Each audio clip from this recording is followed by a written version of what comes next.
Assalamualaikum warahmatullahi wabarakatuh. Hari ini saya nak buat ulang kaji semula tajuk yang saya ajar dalam kelas Zoom minggu lepas. Berkaitan buku catatan pertama, saya ingin maklumkan sekali lagi bahawa kita panggil tajuk ni buku catatan pertama kerana dekat kedai ada jual. Bila kita belajar akaun ni, awak nak catat awak punya maklumat akaun, awak boleh catatkan ke dalam 3 jenis buku. Okey, buku pertama adalah buku tunai. Buku yang kedua yang dijual adalah journal. Dan yang ketiga adalah buku tunai runcit. Okey, 3 buku catatan.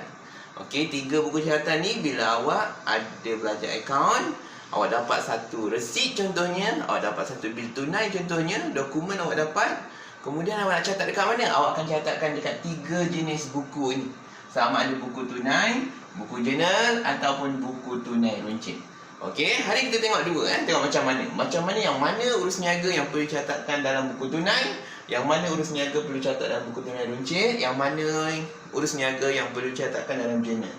Buku tunai.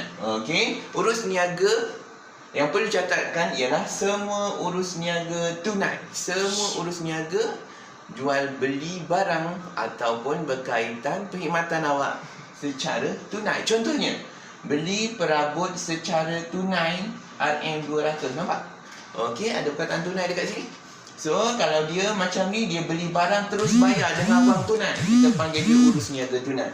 Kita catatkan maklumat ini ke dalam buku tunai.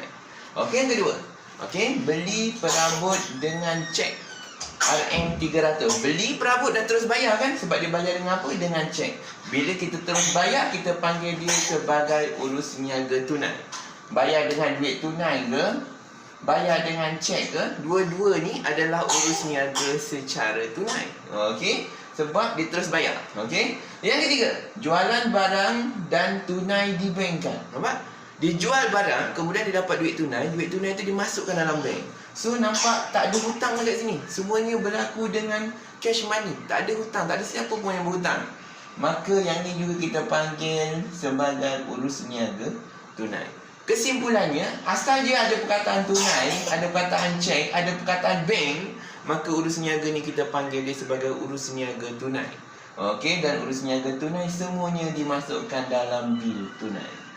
Okey, saya baru pergi ke sebuah pasar raya untuk dapatkan bekalan barangan untuk perniagaan saya.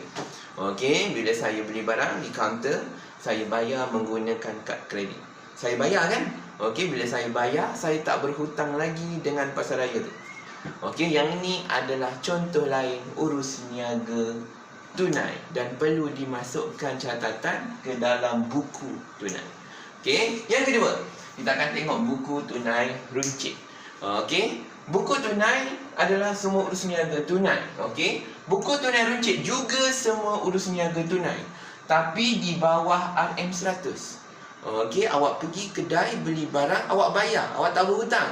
Okey, tapi jumlahnya kurang daripada 100. Yang ni kita kena catat dalam buku yang kedua, namanya buku tunai runcit. Okey, contohnya beli majalah dengan tunai RM90, bawah 100 kan?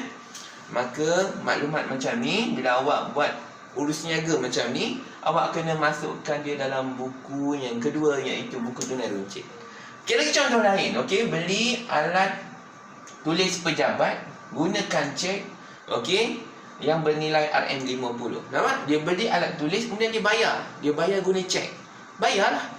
Tetap juga bayar. Tak kira bayar dengan duit tunai ataupun dengan cek, tetap membayar.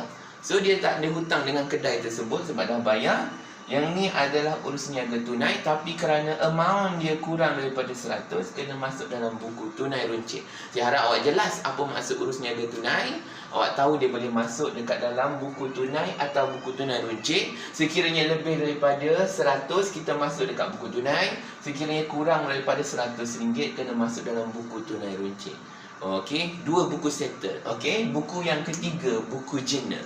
Okey, buku journal ni, okey, buku khas. Urus niaga tunai masuk dalam buku tunai dan buku tunai runcit. Tapi ada urus niaga yang tak tunai.